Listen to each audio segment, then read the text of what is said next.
जो वास्तविक हिंदू है, जो वास्तविक सनातन है, जो वास्तविक वो है, उनका ये वो होता है वेश। ये साधना तो कभी समाप्ति नहीं होती, इसमें हमें आनंद की प्राप्ति होती है। यम यम वापि स्मरणम भावम त्यजतन्ति कलेवरम। हमारा जो वास्तविक कर्म होता है उसमें हमको थकावट नहीं होती। हरे कृष्णा कृष्णा कृष्णा हरे हरे। राधे राधे। मैं हूँ सौरभ। भगवान की भक्ति की कोई सीमा, कोई उम्र नहीं होती। जिस उम्र में भक्ति की शुरुआत हो जाए तो भगवान की कृपा मानी जाती है। हमारे साथ एक भक्त हैं, आइए इनसे बात करते हैं। राधे राधे। राधे राधे। क्या नाम है आपका? मेरा नाम श्रीधर है। श्रीधर जी कहाँ के रहने वाले हैं और ब्रज में क्या करते हैं आप? हम रहने वाले तो आसाम बंगाल के हैं और अभी वृंदावन में वास करते हैं और अभी हम आश्रम में आए हुए हैं। क्या पढ़ाई करते हैं आप? यहाँ पे हम अपने गीता भागवत के श्लोक और हम यहाँ पे जैसे गणित और ये सब गीता भागवत के श्लोक कैसे याद करते हैं, ये सब। वैसे कोई पढ़ाई नहीं करते आप? वैसे पढ़ाई, क्योंकि यही तो असली पढ़ाई है। पढ़ाई करते हैं हम, यही असली पढ़ाई है। गीता भागवत ये सब वेदों का अध्ययन, ये सब ये रियल पढ़ाई है, क्योंकि हमारे पहले यही पढ़ाई थी हमारी और इसी से सब धर्म में संस्कार इसी से आते थे। तो ये सब कुछ आप कब से कर रहे हैं? आपकी उम्र कितनी है? हमारी उम्र अभी 10 साल है। तो 10 साल की 11 साल और 10 साल की उम्र में आप इतना सब कुछ पढ़ते हैं, तो ये सब कुछ आपके पास ऊर्जा कहाँ से आती, शक्ति कहाँ से आती है? क्योंकि हमारा जो वास्तविक कर्म होता है उसमें हमको थकावट नहीं होती। जो हमारा आत्मिक कर्म है, जिसमें हम जिसके लिए आए हैं उसको करने में हमें नहीं होता। इसलिए जिसके लिए हम आए हैं इस जगत पे, वो कर रहा हूँ मैं। आज हम गीता भागवत के श्लोक, भगवान की अर्चन सेवा का वो कर रहे हैं, तो उससे हमें यह पता चलता है कि उसमें आलस इसलिए नहीं आ रहा, उसमें हमें ऐसा नहीं हो रहा, थकावट नहीं आ रही, क्योंकि हम वही के लिए आए हैं। तो ये सब कुछ आप आश्रम में ही पढ़ते हैं? हाँ, आश्रम में। तो क्या क्या पढ़ाई की है अब तक आपने? कितने अध्ययन किया है गीता और भागवत का? जैसे अभी हम गीता के श्लोक अध्ययन कर रहे हैं, गीता के श्लोक याद कर रहे हैं और अभी और अध्ययन कर रहे हैं अपने प्रभुपाद जी के ग्रंथों का, और हम श्लोक की अध्ययन वो सुना रहे हैं। अच्छा। हाँ। तो आपकी उम्र के बच्चे तो कुछ अलग पढ़ते हैं, आप ही कर रहे हैं, तो ऐसा नहीं लगता कि मैंने सब कुछ पीछे छोड़ दिया हो? मैंने पीछे नहीं छोड़ा उन बच्चों ने जो ये सब कर रहे हैं, उन्होंने पीछे छोड़ा है। मैंने पीछे नहीं छोड़ा। मैं सही चल रहा हूँ। उन्होंने अपना पीछे छोड़ के, उन्होंने अपना ये सब छोड़ के उसमें लगे हैं, तो इसलिए उनका तो ये सब है कि ये करना, पढ़ाई करना, ये करना। आज पढ़ाई से कोई भी सुखी नहीं होता। कोई भी बच्चा देखा जाए तो टेंशन उसकी एक ही बनी रहती है, क्या है? पढ़ाई की। क्या होमवर्क नहीं हुआ, अभी पढ़ाई याद करनी है, पेपर आ रहे हैं, तो वो हमें ये पीछे छोड़ के वो चले गए हैं। पर जो वास्तविक कर्म है, जो हमारा वास्तविक जो हमें करना चाहिए, जिससे हमें आनंद की प्राप्ति होगी, वही वो नहीं कर पा रहे। तो आपके मन में ये विचार कैसे आया कि मुझे ये भागवत आध्यात्मिक की ओर जाना चाहिए, ये सब कुछ नहीं करना चाहिए? किसने बताया आपको? यह मुझे मेरे पूज्यपाद श्री बांके बिहारी गुरु महाराज जी ने बताया। उन्होंने मुझे बताया कि यह संसार वो है कि हम देखने में अच्छा लग रहा है पर है अंत में दुख। तो उन्होंने बताया कि हमारा वास्तविक कल्याण जिस चीज़ पर होगा वही हमें करना चाहिए। हमारा वास्तविक कल्याण, हमारा वास्तविक पथ क्या है, उसके बारे में मेरे पूज्यपाद श्री गुरु महाराज जी ने बताया। कोई श्लोक आपको याद हो भागवत और गीता का, सुनाते हो जो? गीता का श्लोक है, यम यम वापि स्मरणम भावम त्यजतन्ति कलेवरम तम तम वेति कौन्तेय सदा तद भाव भाविता। अर्थात कि भगवान यह कह रहे हैं कि यम यम वापि स्मरण भावम, कि जो मृत्यु के समय जो ये स्मरण करता है, जिसका भी चिंतन करता है, त्यजतन्ते कलेवरम, कि मतलब वो करते हुए अपने कलेवर को त्याग करते हुए, मतलब मरण अवस्था में जो स्मरण करेगा उसे वही जन्म, उसका अगला जन्म मिलता है। जैसे इसका उदाहरण देखें, भागवत के 5वें स्कंद में भरत महाराज जी की कथा आती है। उनके में आता है कि जब वो अपना राज्य को त्याग करके जब वो वन में गए थे, तो वो वन में जाकर उनके मृग में आसक्ति हो गई थी। तो जब उनका देह त्याग हुआ तो वो मृग के आसक्त में रहे। तब उन्होंने मृग के आसक्त में रहने के कारण अगला जन्म उनको हिरण का मिला। तो आपकी उम्र के बच्चे कुछ अलग ड्रेस पहनते हैं, मतलब जीन्स टी शर्ट और कुछ हो सकता है, लेकिन आप ये कुर्ता, तो वो लोग सुंदर लगते हैं दिखने में या आप मानते हैं अपने आप को? हम सुंदर लगते दिखने में, क्योंकि उनके जीन्स वीन्स इन सब को पहनने में हमारा क्या होता है कि अगर हम जीन्स पहनेंगे, ये पहनेंगे, उसमें हम वास्तविक में सुंदरता नहीं नज़र आती।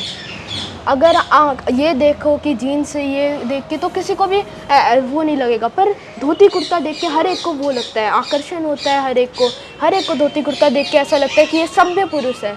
किसी जीन्स पैंट या इन सब जीन्स टी शर्ट इन सब को देख के किसी को भी नहीं लगता, क्योंकि हमारा वास्तविक जो वेशभूषा है ये हमारी धोती कुर्ता है। आज हमारे जितने भी वो ऋषि मुनि हुए हैं, आज हमारे जितने भी वैज्ञानिक ऋषि मुनि हुए हैं, सब ने धोती कुर्ता पहना है, सब धोती पहनते हैं, सब कुर्ता पहनते हैं। तो इसके लिए हमें देखा जाता है। आज जैसे हम अपने अभी का ही देखें तो आज हमारे प्रधानमंत्री है, आज हमारे यूपी के मुख्यमंत्री योगी जी और मोदी जी है, तो ये सब भी क्या पहनते हैं कि धोती कुर्ता पजामा ये सब पहनते हैं। तो इसलिए हमें देखा जाता है सभ्य कपड़े हैं ये सब हमारे भारतीय संस्कृति के। तो ये गले में आपने क्या पहना है, इसका क्या संदेश दे रहे हैं इसे पहनकर आप? कि यह गले में तुलसी माला है, यह कंठी जो तुलसी रहती है यह हमारी वो होती है कि हिंदू जो होते हैं, जो वास्तविक हिंदू है, जो वास्तविक सनातन है, जो वास्तविक वो है, उनका ये वो होता है वेश कि ये कंठी चोटी तिलक ये उनके वो होते हैं कि जो हिंदू है, जो सनातन है, जो वैष्णव है, उनके यही वो होते हैं। कभी कोई ऐसा नहीं हुआ, कभी आप कहीं गए हो, कोई आपके उम्र के जो बच्चे हैं उन्होंने मजाक उड़ाया, क्या चंदन लगा रखा है, क्या ये गले में पहनेगा, चोटी रख रखी है जो रख रखी, तो उससे कोई नहीं हुआ कभी आपको? मजाक तो वो करते हैं, पर हम उनको उत्तर देते हैं उसका कि तुम जो ये पहन रहे हो तो ये कर रहे हो, ये सब हम उनको जब उत्तर देते हैं तो उससे उनका मुंह बंद हो जाता है, क्योंकि उनके पास जो वो पहन रहे हैं वो तो कितने वो वैसे गंदी चीज़ है। अब जीन्स को भी लेबर ड्रेस कहते हैं, तो हर एक पहन रहा है। अब जीन्स एक बड़ा आदमी भी पहनता है, जीन्स एक लेबर भी पहनती है, तो वही हमें देखा जाता है। तो इसलिए हम जब उत्तर देते हैं तो सब फिर और आगे बोल नहीं सकते, क्योंकि वो सभ्य कपड़े हैं ही नहीं, जीन्स वीन्स ये सब। तो आपका आगे का एम क्या है, मतलब उद्देश्य क्या है? उद्देश्य है कि एम कि बाद में फिर भगवान के भक्त होना। भगवान के भक्त तो आप अभी हैं, तो आगे आपने क्या सोचा है, मतलब इस तरीके की जो पढ़ाई तो कर हम साधना कर रहे हैं उस चीज़ की कि अपने गुरु के भक्त बने, अपने भगवान के भक्त बने, इनकी अभी साधना है हमारी, पर बाद में हम भक्त बन पाएंगे। अभी तो साधना चल रही है हमारी। तो ये साधना आपकी कब तक चलती रहेगी? ये साधना तो कभी समाप्ति नहीं होती। हम जितना वो आगे बढ़ते जाते हैं उतना ही आगे बढ़ते जाते हैं, इसमें हमें आनंद की प्राप्ति होती है। कोई ये वैसा नहीं है कि उसमें हमें दुख हो रहा है कि कब ख़त्म होगा कब ख़त्म होगा। इसमें आनंद की प्राप्ति होती है। जितने बड़े होते जाते हैं उतना ही और अच्छे और करने की इच्छा होती है। तो ये इससे क्योंकि हमें आत्मानंद की प्राप्ति हो रही है इस चीज़ से। अब तक आपने गीता के कितने श्लोक याद कर चुके हैं, कितने भागवत के कर चुके हैं? जैसे अभी हम गीता के श्लोक में याद करने में है, तो अभी हम उसमें यह याद कर रहे हैं कि ऐसे अभी हम तीसरे अध्याय पर हैं, तो उसमें हम याद करते हैं गीता के श्लोक। अभी आप कीर्तन भजन कीर्तन भी करते होंगे, तो कैसे करते हैं आप भजन कीर्तन?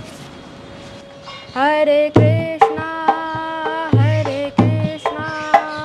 कृष्णा कृष्णा हरे हरे, हरे राम राम राम हरे हरे, हरे कृष्णा कृष्णा कृष्णा हरे हरे, हरे राम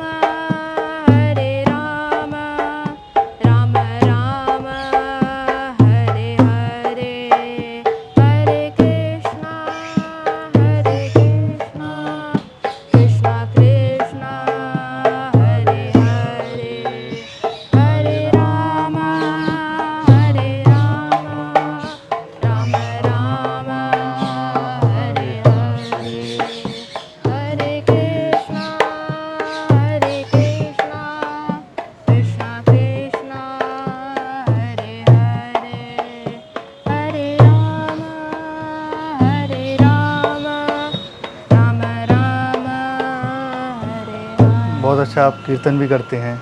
और ये बताइए, आपके जीवन में कोई चमत्कार भगवान का हुआ हो? आप इस वजह से छोटी सी उम्र है, इस उम्र में कुछ लगा आपको? इस चमत्कार में तो हम भगवान का जो भजन कर रहे हैं, तो हमें भगवान ही ऐसे प्रेरणा देते हैं कि भगवान का ये हर एक वो होता है। जैसे कुछ भी कर रहे हैं तो भगवान, हम ये सोचते हैं तो भगवान का ये चमत्कार, तो भगवान का ये वो होता है कि हमने कोई मांगा और भगवान ने चमत्कार दे दिया, तो इससे हमारा जो हम कर रहे हैं उसका फल चले जाता है। तो आपने कभी कुछ नहीं मांगा?